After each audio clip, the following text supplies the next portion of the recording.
are now about to witness the strength of street knowledge. The Arabian Prince, the lost N.W.A. member. I know all of us that saw Straight Outta Compton, we started questioning why the Arabian Prince wasn't in the film. I kept watching it and rewatching it over and over again just to see if he was referenced or at least had a cameo or an appearance or something like that. The d.o.c. had a small appearance maybe, or he was mentioned. I can't remember. But not the Arabian Prince. The Arabian Prince got screwed in that Straight Outta Compton movie, and it's fucking bullshit because I think he's awesome, and he's a founding member of the N.W.A. He was there before all the other members, before they all got together. He was one of the founding members of N.W.A. And when they created the first album, which was N.W.A. or N.W.A. and the Posse, he had the classic track Panic Zone. We are the renegades of this territory, and you're the prey. I'm the Arabian Prince, and we're N.W.A. That was a badass track. It was really funky. It was fun. There was some badassery in it. It was just one of those tracks, like the Arabian Prince added himself to the group as like a producer of N.W.A. material, and he also rapped a little bit too.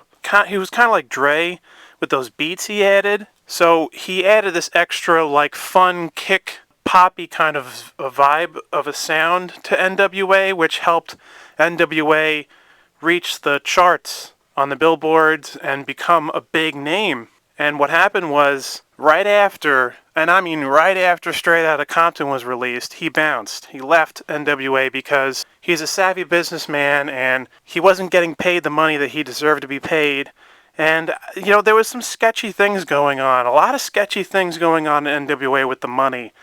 And it's explored in the movie. You know, it's just stuff with Easy and Cube and Jerry and all the confusing bullshit. And it's like when the Straight Outta Compton movie came out, I think the other members of N.W.A., like Cube and Yella, they should have reached out to the Arabian Prince and be friends with him again and have someone play his character in the movie, because the Arabian Prince was there for all of it. He was there for that whole era. He was there behind the scenes, making the music. He also appeared, you know, on the Straight Outta Compton album cover. He's right there on the front cover. So, you know, he never got his royalties. He never got what he deserved. And he didn't sue anyone because I think it was just all confusing. I think he just was like, well, I'm just going to leave anyway. Because he was already making his own albums, which are really badass. You should check them out. Like Brother Arab. That's a classic album. Situation critical. From the intro, I take control. Making you move with the sound of a drum roll. Rock the store, hit the shelf, try to grab. A dope jam by a brother named Arab, yeah. And then he also made Where's My Bitches, which has like gangster flavor in it. And it's more in line with what you expect from an N.W.A. member. And it has like a pretty humorous and cool track on there called Where You Been, Bitch? Where you been, bitch? Where you been, bitch? Where you been, bitch? Where you been, bitch? Where you been, bitch? Where you been, bitch? Where you been, bitch? Where you been? Which could have easily fit on any N.W.A. album if he was still with them. I think that as soon as it got all confusing, it was just bullshit that he never got his fair share, and he got erased from the N.W.A. legacy in that Straight Outta Compton movie. He never existed. They had a press conference scene in that movie when I think Straight Outta Compton, the album, came out, and I was looking for him in the background. And when I first saw the film, I thought that he was there at the table and he didn't say anything, but I was wrong because I rewatched it and he's not there at all in that scene. I was hoping that one of the security guards behind them was him, like in the background. So like just to show that he was there, but nope, not there at all, nothing.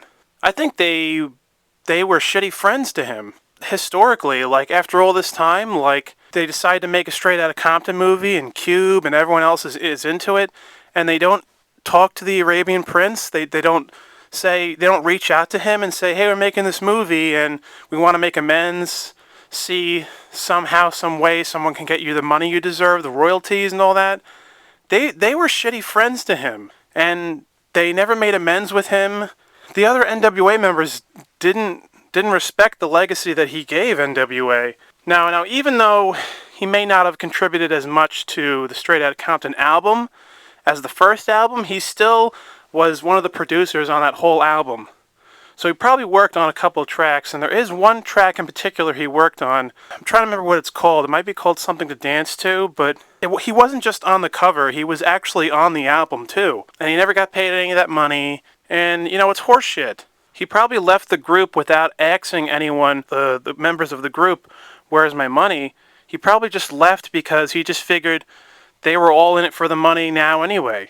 So what was the point of X and Cube or Easy or Dre or any of them? Like, how come you guys are getting paid and I'm not? I guess he just decided to not create a conflict with the other members of the group, so he just decided to leave because he just figured they wouldn't care anyway. And that sucks because when they started this thing, they were just friends. They were friends before they blew up. And they didn't give a shit. They didn't give a shit about him, and they still didn't. By the time they made, I mean, like the Straight Outta Compton movie is kind of like a reunion of everything N.W.A. And just having him not be included at all in the film is such a waste for the film, because when you look at that film, like it could have been way, way, way better, and it actually could have been longer, in my opinion, as a film. You could have added all this extra stuff, and like I said in my previous video, you could have had a scene where they took a picture of that photograph they used for the Posse album, or the first N.W.A. album. You could explain the film that they didn't want to do that record, and that it became a bootleg and all that. You could have said that in the film. All of these films that they made out of these legendary rappers, the Tupac movie, All Eyes on Me, the Notorious movie, Straight Outta Compton movie, they all could have been way better. Like, especially that Tupac movie. Notorious is probably the best rap movie ever made. Since the Arabian Prince has always been a mystery to a lot of rap fans, putting him in the film, the Straight Outta Compton movie, would have educated young people about who the Arabian Prince was, and that he was a member of N.W.A. and all the cool shit he did with them. But they didn't stay friends.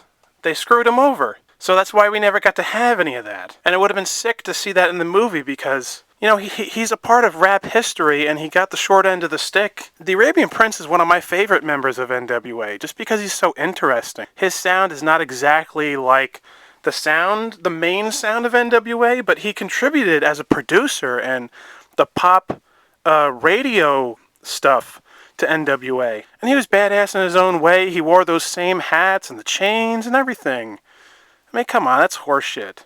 The Arabian Prince's music had a lot of electro in it, like those kind of beats that were very fitting for like the late 80s, or just the 80s in general. And it's really weird because I got into this other artist, this obscure artist called the Egyptian Lover, and he had all this electro music, and it was like he was rapping sometimes and all that. And he had this album called On the Nile, which was in the 80s, and he had other albums and stuff. And it's weird because his sound sounds like the song of Panic Zone, and his music sounds like the Arabian Prince's music. Like, some of it does. And they also both had Jerry Curl also back in the 80s, so and both of them are underrated artists. I think they're both awesome artists. Yeah, it's just a shame. The missing link to N.W.A., the Arabian Prince. Never forget. There he is, the Arabian Prince. We are the